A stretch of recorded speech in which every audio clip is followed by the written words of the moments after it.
जय फुले साथियों, जय हिंद, जय भारत। सभी क्रांतिकारी साथियों का मैं दिल से स्वागत करता हूं, हार्दिक अभिनंदन करता हूं। और जो इस लड़ाई में, इस आंदोलन में हमारे साथ कंधे से कंधा मिलाकर आगे चल रहे हैं, उन सभी क्रांतिकारियों का मैं फिर एक बार आभार व्यक्त करता हूं।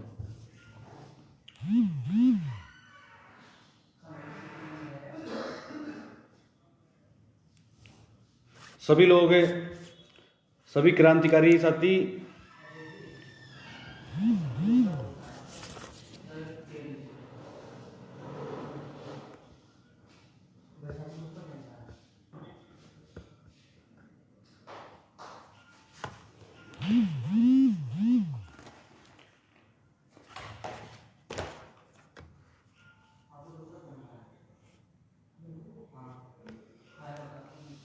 फिर एक बार सभी साथियों को जय फूले।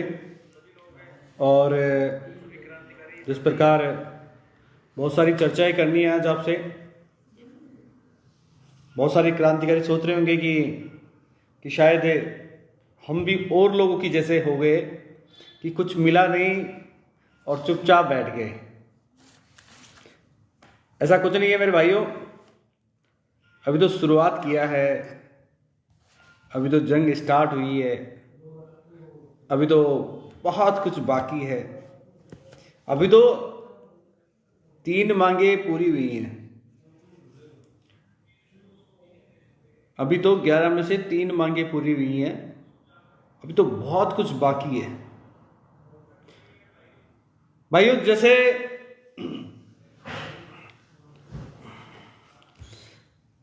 बात करते हैं, आज बहुत सारी बातें करनी है। दीपावली के बाद में आज लाइव मिल रहे हैं हम लोग, और बातें भी बड़ी गंभीर बातें करनी है। आप बहुत सारे लोग मेरे साथ बहुत पहले से जुड़े हुए हैं, लगभग 2014 से भी जुड़े हुए हैं, 2015 में भी बहुत सारे लोग जुड़े। कारवा जुड़ता गया, बनता गया, आगे बढ़ता गया, और हम सब लोग यहां तक पहुंच गए।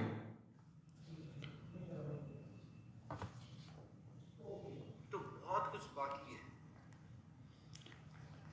मैं बात स्टार्ट करूं उससे पहले मैं सभी साथियों को कहना चाहूंगा कि आप शेयर जरूर कर दें एक बार। आपके जितने भी ग्रुप्स हैं, जितने भी व्हाट्सएप हैं, उनके पास शेयर जरूर कर दें ताकि सारे युवा जुड़ जाएं। फिर अपन शुरुआत करते हैं एक बार। आगे की क्या रणनीति है उस पर चर्चा करेंगे, आगे हमें क्या करना है, कैसे करना है, तो उस पर चर्चा करेंगे। मेरे जितने भी साथी हैं वो मुझे देख रहे हैं, वो फटाफट शेयर करें, अपने तमाम भाइयों को जोड़ने का काम करें, क्योंकि बहुत सारे युवाओं तक अभी तक मैसेज नहीं पहुंचता। तो आज उन लोगों तक मैसेज पहुंचाने का हमारा काम, अपना फर्ज बनता है, हमारा काम है, क्योंकि सब लोगों तक सही मैसेज और सही दिशा में जाना चाहिए।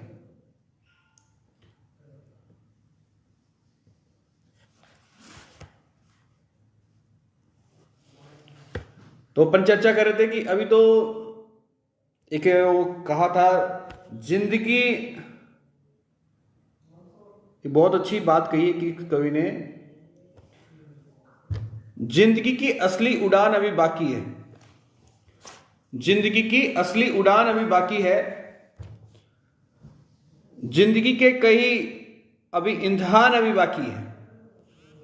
अभी तो नापी है मुट्ठी भर दुनिया, अभी तो नापी है मुट्ठी भर दुनिया, अभी तो सारा आसमां बाकी है।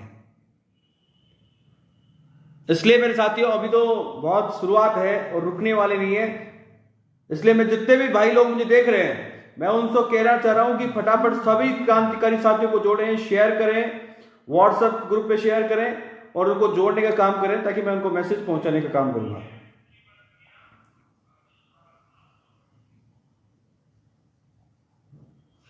सभी भाई को फिर एक बार जय फूले।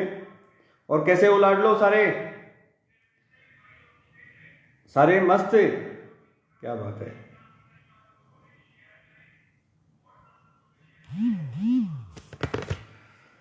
दोस्तों, आज सबसे पहले मैं यहीं से शुरुआत करता हूं कि आपने लाखों ज्ञापन दिए,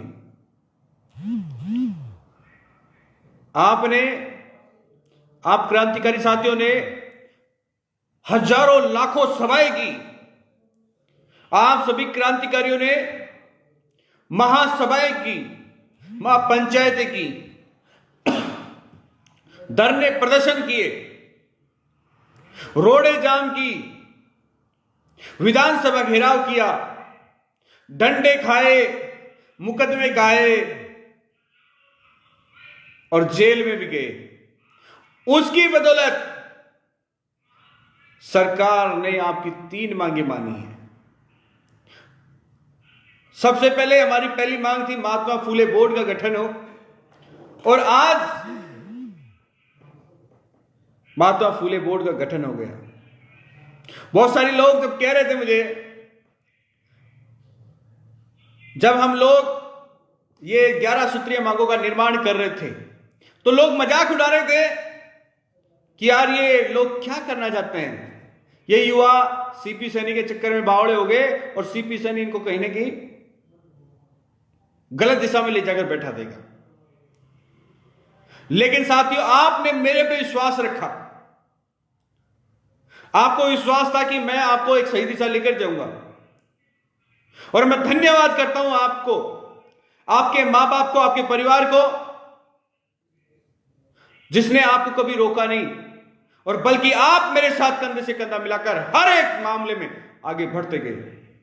और उसकी बदौलत आज हमारी सरकार के सामने 3 मांगे पूरी हो गई। 11 सूत्रीय मांगों में से 3 मांगे अब तक पूरी हो गई।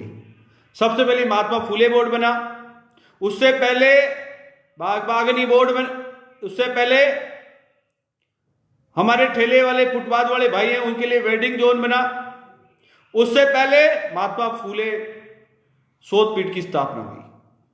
मेरे साथियों, बहुत सारे बुद्धिजीवी लोग सुन रहे होंगे, अभी देख भी रहे होंगे, वो भी आप ध्यान से सुनेंगे, और नहीं सुन रहे तो मैं क्रांतिकारी साथियों को कहना चाहता हूं, आप इस वीडियो को शेयर करके उन तक पहुंचा देना कि आज का क्या संदेश है, आगे की क्या रणनीति है हमारी। मेरे साथियों, जब हम 11 सूत्रीय मांगों की नींव रख रहे थे तो बहुत सारे लोग हमारा मजाक उड़ा रहे थे। जैसे जैसे कारोबार बढ़ा, लोग विरोध करने लग गए, जैसे जैसे सफलता की ओर बढ़ने लगे तो हमें तोड़ने का प्रयास करने लगे, जैसे जैसे और आगे बढ़े तो हमें गुमराह करने का प्रयास करने लगे। लोग कहने लगे कि ये जो 11 सूत्री मांगों का जो मकान बन रहा है, जो ये आपके भाई ने लिखी है 11 सूत्री मांगे, वो पूरी होने वाली है। तो अब वो श्रेय लेने के लिए आपके पास आ गए, लेकिन हमें कोई फर्क नहीं पड़ता, क्योंकि हम तो कौम के लिए काम करने वाले लोग हैं, हम तो डंडे खाने वाले लोग हैं, हम तो जेल जाने वाले लोग हैं, हम तो आप लोगों के दिल में बसने वाले लोग हैं। अरे हमें क्या चाहिए? अरे हमें तो कुछ भी नहीं चाहिए मेरे भाई, हमें तो सिर्फ इतनी चाहिए कि हमारी ये 11 सूत्रीय मांगे हैं वो पूरी हो जाए, इतना ही तो है। और आज उसी सफलता की देन है कि आपके ये मांगे मानेंगे। और जब हम इन मांगों को, जब हम पत्थर इस मकान को बनाने के लिए तैयारी कर रहे थे तो गंभीर विषय के आरोप लग रहे थे। आप लोग विधानसभा घेराव करने आए तो आपको अनेक प्रकार से बरगला गया, तोड़ा गया, गुमराह किया जाया गया, लेकिन फिर भी आप नहीं रुके, लगातार हमारे साथ कंधे से कंधा मिलाकर खड़े रहे। 15 सितंबर को आपने कहीं भी पीछे नहीं रहे, बल्कि आपने पूरी दुनिया को यह बताया कि हमसे जयपुर ज्यादा दूर नहीं है, और जयपुर हम जाम भी कर सकते हैं, यह भी आपने पूरी दुनिया को बताया। और उसके बाद में यही नहीं रुके मेरे साथियों, लगभग 22 क्रांतिकारियों ने हमने पैर तुड़वा लिए, हमारे पैर में प्लास्टर बंधा रहा। हमारे सारे क्रांतिकारी आज भी हमारे 2-3 क्रांतिकारी ऐसे हैं जिनके प्लस्तर बंधे हुए हैं। लेकिन मैं आपसे एक सवाल पूछना चाहता हूं, बहुत सारे लोग ऐसे भी थे जिन्होंने हमारी मदद भी की, लेकिन वही मैं पूछना चाहता हूं, आज इस लड़ाई को लड़ने वाले सिर्फ वही लोग हैं असली, जो या तो गरीब हैं या मध्यम वर्ग के लोग हैं। जो ऐसे में बैठे लोग हैं उनको आज भी कोई मतलब नहीं है, आज भी वो हमारा शोषण कर रहे हैं। उनको इतनी सी दया नहीं आई कि दीपावली के पर्व पर ये जो क्रांतिकारी लोग हैं, जो जेल जाकर गए हैं, जिनके जो पैर में लगी हुई है फ्रैक्चर हैं, 2-2 महीने से घर में बैठे हैं, उनकी कुछ मदद कर दें। कितनी गंभीर विषय थी ये बात, बड़े शर्म की विषय की बात थी। आरोप लगाने के लिए तो ये बैठे बैठे वहां से एसी में से बोलते हैं, आप लोगों को गुमराह करते हैं, अरे ऐसे हो गया वैसे हो गया, लेकिन एक भी आदमी आप हमारे लिए हाथ बढ़ाने के लिए नहीं आए। मैंने बहुत सारे लोगों को कहा कि हमारे एक भाई गंगापुर में था, उसकी स्थितियां ज्यादा खराब थी। मैंने कहा कि यार वहां पे उन्होंने, जब हम जेल में थे तो वहां मीटिंग करके वहां व्यवस्थाएं की थी, उन लोगों ने फंड भी इकट्ठा किया था। तो वहां के लोगों से मैंने चर्चा की कि आप उन भाई को भी मदद कर दो, लेकिन साहब वो पैसा कहां है हमें नहीं पता। आप सोचिएगा कितनी विडंबना है। चलो छोड़ो भैया, हमें तो हमारे हक और अधिकार चाहिए। हम तो दीवाने हो गए, हम तो ऐसी दीवानगी हो गई हमें, ना मरने का डर, ना मरने का खौफ, ना जेल जाने का डर, ना मुकदमे खाने का डर। एक ही बात है कि हमारी कौम का कैसे भला हो। अरे कोई मदद करो तो ठीक है, नहीं करो तो ठीक है, लेकिन मैं आपको सिर्फ इतना कहना चाहता हूं, इस लाइव के माध्यम से जितने भी लोग देख रहे हैं, मैं इतना कहना चाहता हूं, आपको जहां भी किसी भी भाई का क्रांतिकारी, अगर कोई भविष्य में भी बड़ा आंदोलन होने वाला है, अगर उस आंदोलन में कहीं किसी प्रकार की अनहोनी होती है, तो आप अपने क्षेत्रीयता को ध्यान में रखते हुए उस पीड़ित परिवार की मदद करने का जिम्मेदारी आपकी है। क्योंकि वो अपने लिए नहीं लड़ रहा, वो खुद के लिए नहीं लड़ रहा, बल्कि वो पूरे 1.5 करोड़ कौम के लिए लड़ रहा है, पूरे राजस्थान के 1.5 करोड़ के लिए लड़ रहा है, पूरे हिंदुस्तान के 25 करोड़ लोगों के लिए लड़ रहा है। क्या हमारी इतनी भी नहीं थी? इतनी व्यवस्था भी नहीं है। हम आरोप लगाने आ जाते हैं, सीपी सैनी ऐसा है, सीपी सैनी ऐसा है, सीपी सैनी ऐसा है। अरे क्या सीपी सैनी ऐसा है? क्यों लड़ रहा है सीपी सैनी? वो सिर्फ इसलिए लड़ रहा है कि कैसे भी हमारी कौम को कुछ मिले। आप जब चाहे जब आरोप, और तो और हमारे बेचारे भोले भाले लोग जो नहीं समझते हैं, मैं तमाम साथियों को फिर कहना चाहता हूं, आप इस वीडियो को शेयर करके उन तमाम लोगों तक पहुंचाएं जो वाकई में यह बात समझते हैं, जिनको जरूरत है। आज उनके साथ अन्याय होता है, कौन खड़ा होता है भाई? कोई खड़ा नहीं होता। आज हमारे लोगों को सरेआम गोली निकाल दी जाती है, कोई खड़ा नहीं हो पाता। व्यवस्थाएं बिगाड़ दी जाती है, कोई पूछने नहीं आता। भैया ऐसी क्या बात है भाई साहब? लेकिन क्या करें, वहां से आपके पास में गुमराह करने का मैसेज आता है, गुमराह हो जाते हो। मुझे बहुत सारे लोग कह रहे थे कि सीपी भाई ये जो फूले फाउंडेशन बना है उसका श्रेय किसको देना चाहते हो?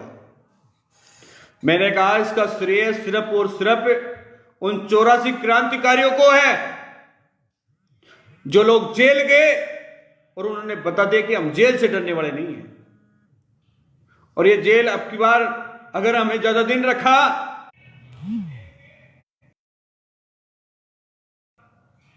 इसलिए मेरे साथियों मैं आपको इतना कहना चाहता हूं, आपने बहुत बड़ी लड़ाई जीती है, इसलिए जश्न मनाइए, उत्साह बनाइए, क्योंकि आज हमारे पास कहने के लिए आ गया कि हम लड़ते हैं तो कुछ मिलता है। हम बार बार कहते थे सरकारें प्यार से दे तो ठीक है, वरना हम मेरा जी खींच ले जाएंगे, और वही हुआ। आप प्यार से लेकर आए, और आज इसके लिए मैं इसको बार बार श्रेय देता हूं उन लोगों को जो इस लड़ाई में पूरे तन मन धन से हमारे साथ कंधे से कंधा मिलाकर हर हाल में जेल जाने के लिए तैयार थे, मुकदमे खाने के लिए तैयार थे, लठ खाने के लिए तैयार थे। यह श्रेय उन लोगों को जाता है। अरे और लोग को कुछ सामाजिक लड़ाई में आजाद हो गई। और मैं इस लाइव के दौरान सर्व समाज का भी धन्यवाद करना चाहूंगा। राजस्थान में जितने भी समाज हैं उनका भी मैं बार बार हाथ जोड़कर धन्यवाद करना चाहूंगा। उन्होंने भी हमें हर प्रकार से फोन कर करके सपोर्ट किया।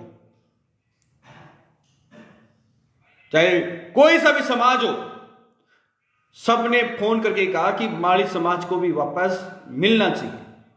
आखिर 75 साल से ये कभी मांग ही नहीं रहा, तो अब तो इनको मिलना चाहिए, इनका हक और अधिकार। मेरे साथियों, और आगे की लड़ाई देखो सिस्टमेटिक जीतनी है, तो मैं उसका फार्मूला बता देता हूं। अब हमें आगे क्या करना है मेरे साथियों। आप बहुत सारे लोग सोच रहे होंगे कि हम ठंडे बैठ गए हैं, शायद जेल जाकर हम चुपचाप बैठ गए, डर गए हैं कहीं। ऐसा कुछ नहीं है क्रांतिकारी साथियों, क्योंकि हाथ में ससुर जो सरसों है 2 मिनट में नहीं उगती है, टाइम लगता है, टाइम। अभी तो थोड़ा कुछ जीत मिला है हमें, उसका जश्न मनाइए, जोरदार उत्साह के साथ जश्न मनाइए, ताकि अपने घर वालों को यह महसूस हो जाए कि छोरो कहीं कमार तो ले रहे हैं। आपनो घराड़ा खेती कि लड़वा गया, जेल गया, लट खाया, मुकदमे खाया, कोई बात को ना, तारीख कमाड़ा जाएगा, लेकिन इनको कुछ मिल गया है। अब इसके बाद में आगे की लड़ाई है, उसके लिए आप पूरी तैयार हो जाएं। अभी तो जन चेतना यात्रा निकालेंगे, पूरे राजस्थान के गांव गांव में जाएंगे, मुठ्ठियां बंद करवाएंगे, क्योंकि अब आगे की लड़ाई भैया पावर से होगी, वरना फिर लोग हमें जेल में भिजवा देंगे, मुकदमे लगवा देंगे। क्योंकि भैया हमारे लिए तो बोलने वाला कौन था? हमारे तो 2-4 नेता थे जो बेचारे दरिया बिछाने से फुर्सत नहीं मिल रही थी उनको, कप प्लेट उठाने से फुर्सत नहीं मिल रही थी। कौन बचाने आता हमें? इसलिए अब की बार कमर खस लो, 20 एमएलए विधानसभा में पहुंचाना है, और वो अब जब पहुंचा पाएंगे जब हमारी एकता होगी, और वो जब कर पाएंगे जब हम एक तरफा तैयार रहेंगे। मेरे साथियों, आपके भाई को किसी की जरूरत, इन पार्टियों की जरूरत नहीं है, ना अपने को किसी और की जरूरत है। मैं तो इतना जानता हूं, जो हमने 11 सूत्रीय जीवन का जो एजेंडा लिया है वो पूरा होना चाहिए, और वो पूरा ऐसे ही होगा जब हम सब लोग मिलकर लड़ेंगे। साथियों, ऊपर भी हमारी व्यवस्थाएं मजबूत होनी चाहिए, नीचे भी व्यवस्थाएं मजबूत होनी चाहिए, और मध्यम वर्ग में भी मजबूत होनी चाहिए। और उसके लिए आपको कंधे से कंधा मिलाकर चलना पड़ेगा। और इसके साथ ही मैं कहना चाह रहा हूं, आज इसके लिए हम एक बहुत बड़ी प्लानिंग करके यात्रा निकाल रहे हैं। लगभग 2 से 3 महीने की यह यात्रा रहेगी, और पूरे राजस्थान में यह पैदल यात्रा रहेगी। इसके लिए आपसे सुझाव ले जाएंगे, क्योंकि जब तक जन जागरण नहीं होगा, जब तक गांव गांव ढाणियों में हमारे लोगों को यह पता नहीं चलेगा हम क्यों लड़ रहे हैं और लड़ाई से हमें क्या मिला है, जब तक वो सूचनाएं नहीं पहुंचेगी तब तक हम जीत नहीं पाएंगे।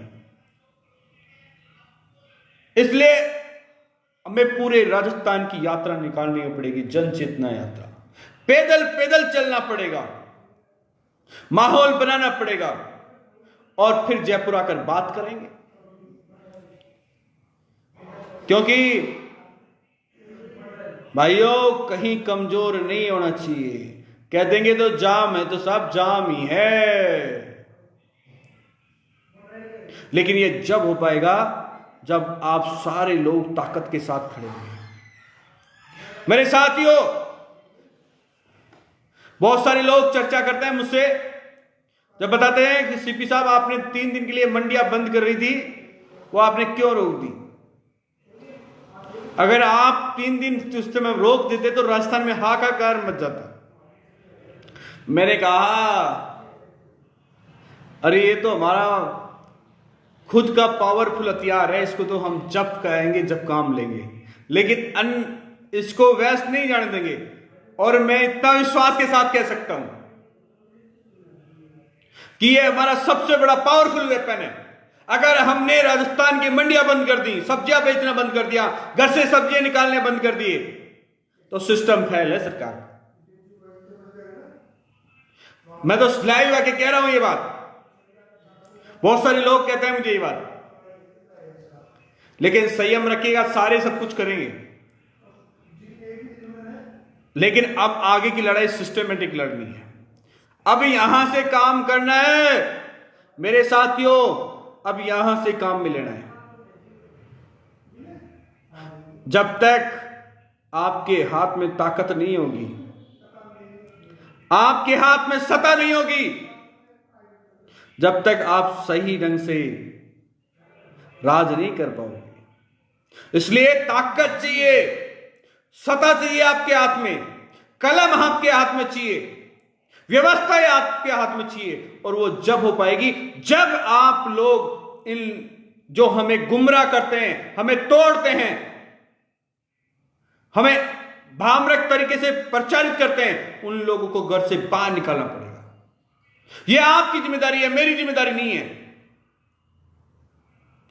मैं पिछले 8 साल से एक ही बात समझाते आ रहा हूं मेरे साथियों, लड़ाई स्टार्ट जब हो रही थी उस समय कहना, अनेक प्रकार के लोग आएंगे, आपको गुमराह करेंगे, आपको तोड़ेंगे, आपको अनेक प्रकार से बांटेंगे, लेकिन मेरे साथियों फिर आप गुलामों की जैसे फिर उनके लिए माला पहनाने चले जाते हो, उनके लिए दरिया बिछाने चले जाते हो, उनके लिए कप प्लेट उठाने चले जाते हो। आखिर क्या स्वार्थ है आपको? डर लगता है आपको? अब मुंह तोड़ के जवाब देना पड़ेगा उन लोगों को। अगर आपको हक और अधिकार चाहिए तो मुझे बार बार आप मुझे यह ना कहें कि सीपी सैनी आपकी वजह से नहीं मिल रहे। अरे आपकी वजह से नहीं मिल रहे, आपको मजबूती के साथ खड़े रहना पड़ेगा। जब तक हम लोगों को, उन लोगों को जब तक उनकी औकात नहीं बताएंगे, जब तक वो लोग मानेंगे नहीं। उन लोगों को भी हमें साथ में रखना है, लेकिन उनको प्यार से उनको कह दो या तो हमारे साथ में आ जाओ, अन्यथा बुराई करना बंद कर दो। इसलिए मेरे साथियों, हमें किसी से कोई गला शिकवा नहीं है, बल्कि आज इस बात की खुशी है कि आज पूरे राजस्थान में हमने जो एकता दिखाई है, उस एकता के दम पर आज ये 3 मांगे मानी गई हैं। और आज यही संप्रभुता, यही एकता और इस एकता की जो ताकत है, ये बनाए रखना मेरे साथियों, मुट्ठी से मुट्ठी बंद रखना। और 4, 5, 6 को मारवाड़ दौरे पे आ रहा हूं। मारवाड़ के तरह सभी तमाम क्रांतिकारी लोग हैं, उनको मैं कहना चाहता हूं, मेरे भाइयों मुलाकात करते हैं। 4 को नागौर में, 5 को जैसलमेर में और 6 को जोधपुर होते हुए नागौर वापस जयपुर। उम्मीद है जबरदस्त प्यार मिलेगा। और बहुत सारे लाडले भाई कहते हैं कि सीपी साहब आप आते हो तो पता नहीं चलता। अरे सोशल मीडिया देखो मेरे भाई, बहुत जमाना चेंज हो, गाड़ियां लगा दो, हर बात बताने की आवश्यकता नहीं है। अब तो कंधे से कंधा मिला दो, हाथ से हाथ मिला दो, कदम से कदम मिला दो और दुनिया को बता दो कि हम फिर आ रहे हैं। और अब की बार उस उत्साह और जोश के साथ आ रहे हैं, क्या आपके दिमाग में सोच नहीं पाएंगे। लेकिन मेरे साथ ये जब हो पाएगा जब हम सब लोग ताकत के साथ लड़ेंगे। उम्मीद करता हूं मेरे क्रांतिकारी साथियों कि आप सब लोग मिलेंगे। किसी ने सच कहा था,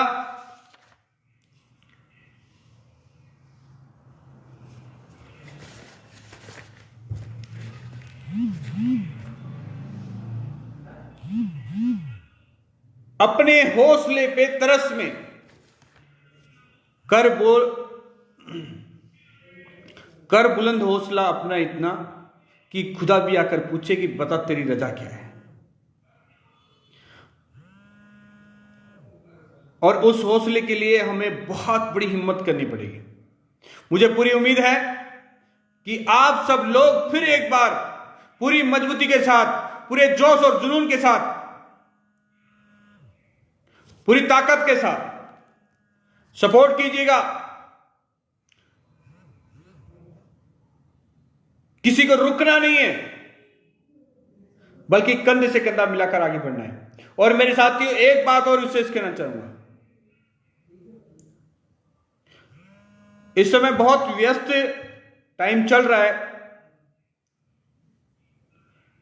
तो कहीं ना कहीं आपके कार्यक्रम में पहुंचने में देरी हो रही है, आपके कार्यक्रमों को टाइम नहीं दे पा रहा हूं या आपको तारीख नहीं बता पा रहा हूं, तो उसके लिए आप ये ना सोचे कि मैं आपसे दूर हूं। थोड़ा सा इंतजार कीजिए, आपके बीच में कुछ बड़ा लेकर आऊंगा। और एक खुशखबरी और देनी है, लेकिन वो खुशखबरी जल्दी देंगे आप। शायद हो सकता है एक दो दिन में एक खुशखबरी और मिल जाए आपको। और मेरे साथियों, मैं फिर से आपको बहुत बहुत धन्यवाद करता हूं कि जिस तरह से आप जोश और जुनून के साथ, पूरे प्यार के साथ, पूरे उत्साह के साथ जो जन आशीर्वाद दे रहे हो, वो एक बहुत बड़ा सैलाब लेने वाले हैं। जबरदस्त सैलाब आने वाला है आसमान दिया, और अब की बार जवाब भी मिल जाएगा। इसलिए मैं फिर एक बार दिल से धन्यवाद तमाम क्रांतिकारियों साथियों को। जय फूले, जय हिंद, जय भारत, जय जय फूले। सारे भाई लिखते हैं एक बार जोरदार तरीके से, हम हमारा हक मांगते नहीं किसी से भीख मांगते। मिलते हैं आपके मारवाड़ में, नागौर, जैसलमेर, जोधपुर 4, 5 और 6 को। जय फूले, जय लक्ष्मीदास जी।